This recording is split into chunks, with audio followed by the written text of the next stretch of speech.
جس کو یہ قوم سب سے زیادہ جس پہ اعتماد کرتی ہے اپنے پیسے سے، اس سے بڑا تو کوئی اعتماد نہیں ہے۔ اس کے علاوہ اب یہ جو ہمارے لوگوں کا احتجاج ہے، اس کو غداری کہہ دیا گیا ہے کہ ملک سے غداری ہوئی ہے۔ اب میرا سوال یہ ہے کہ غداری کس نے کی؟ کیا ڈنڈے مار کے ایک پارٹی کے سربراہ کو اور اس کے لوگوں کو مار کے اور غیر قانونی طور پہ اغوا کرو اور پھر ہم سمجھیں کہ جی وہ بھیڑ بکریوں کی طرح چپ کر کے بیٹھ جائے گی پارٹی؟ وہ احتجاج بھی نہیں کر سکتی، وہ احتجاج کرے تو وہ غداری ہوگی اب، اور ان کو ساروں کو جیلوں میں 48 گھنٹے میں 10,000 لوگوں کو جیلوں میں ڈالا، سینئر لیڈرشپ ساری جیل میں، ابھی ساری انڈر گراؤنڈ ہے۔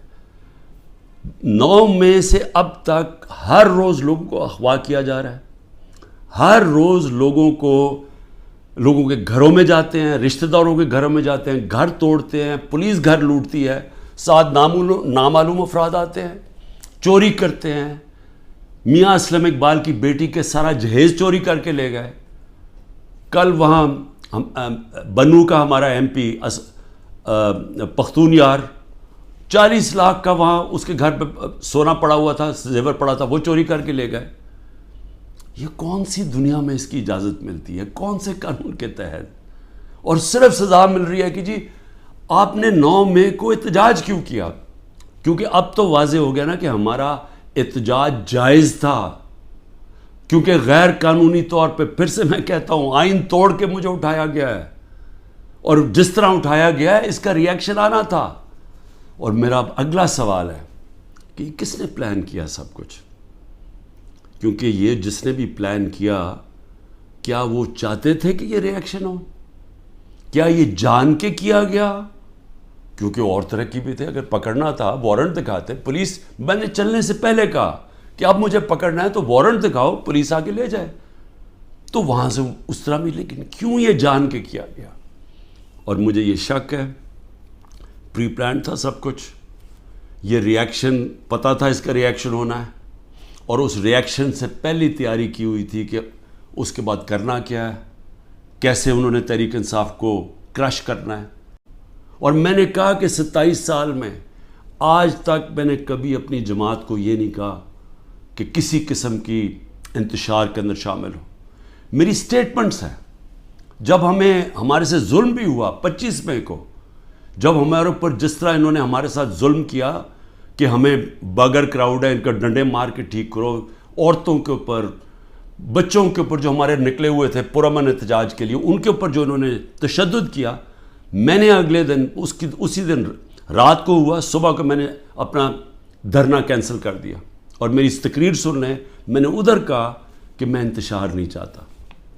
26 نومبر کو 4 لاکھ لوگ جمع ہوئے پنڈی کے اندر، اور وہ سارے تھا کہ ہم نے پرامن ایک مارچ کرنی ہے وہاں سے اسلام آباد، وہاں جنہوں نے 30,000 پولیس جمع کر لی۔ تو مجھے پھر پتا تھا کہ انہوں نے ہمارے ساتھ وہی جو 25 مئی میں انہوں نے اس باری پھر وہی کرنا ہے، اور مجھے خوف تھا کہ اتنی زیادہ پبلک ہے اور وہاں خون خرابہ ہوگا۔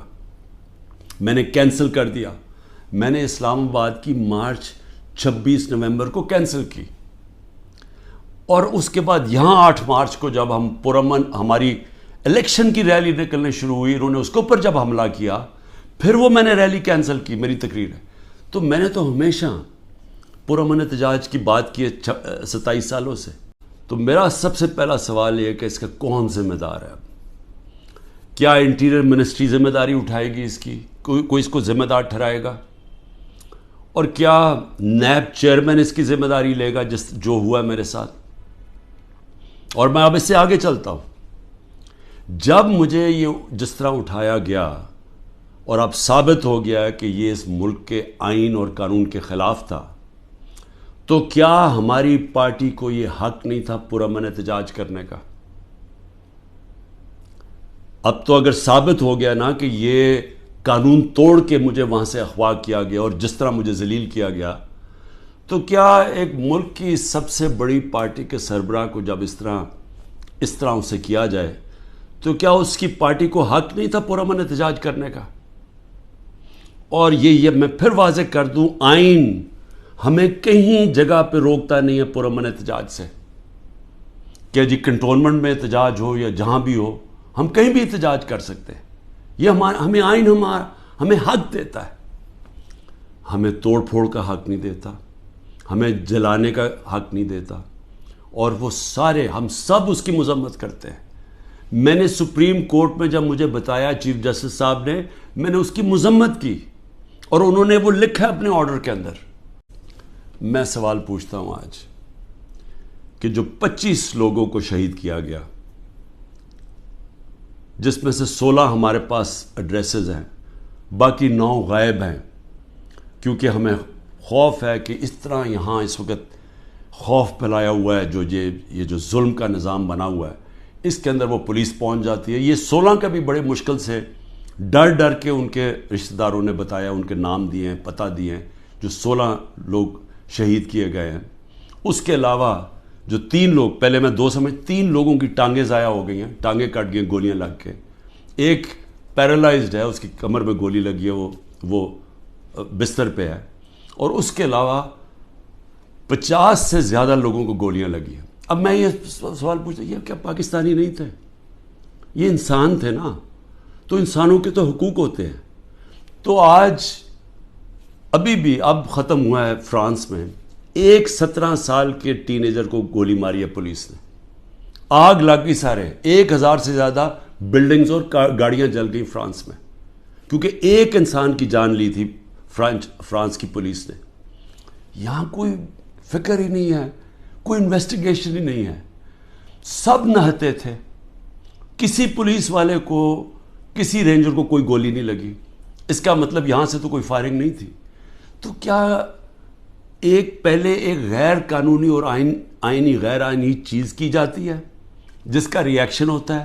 پرامن احتجاج ہمارا آئین ہمیں حق دیتا ہے.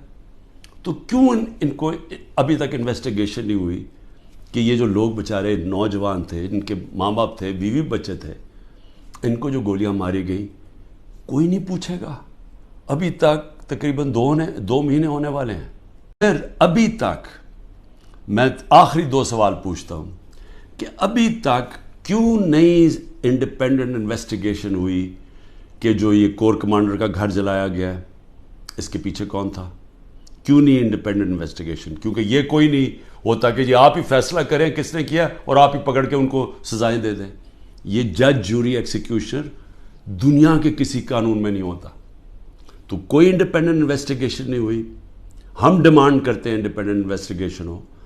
انشاءاللہ ہم ثبوت دیں گے کہ اس کے اندر لوگ گھسائے ہوئے تھے، ایمبیڈ کیے ہوئے تھے لوگ. جس طرح میرے گھر کے باہر پلان بنا ہوا تھا کہ انہوں نے پولیس کے دونوں اسلام آباد آئی جی نے لوگ تیار کیے ہوئے تھے، پولیس والے چند تھے، یہاں لاہور کے آئی جی نے پلان کیا ہوا تھا، اور انہوں نے مل کے یہاں سے گولی چلانی تھی پولیس کے اوپر. انہوں نے پھر پورا اٹیک کرنا تھا واپس. یہ سارا پلان بنا ہوا تھا جو میں نے 22 مارچ کو پبلک کو پہلے بتا دیا. تو یہ بھی میڈ کیے ہوئے تھے، لوگوں کو اندر گھسایا ہوا تھا ہمارے، کیونکہ ہر جگہ سے، کیونکہ میں نے جب بعد میں پوچھتا گیا کہ یہ ہوا کیا ہے، ہر جگہ سے ایک آئی کہ جی لوگ تھے، کئی لوگ اندر گھسے ہوئے تھے، وہ اشتعال دلوا رہے تھے لوگوں کو.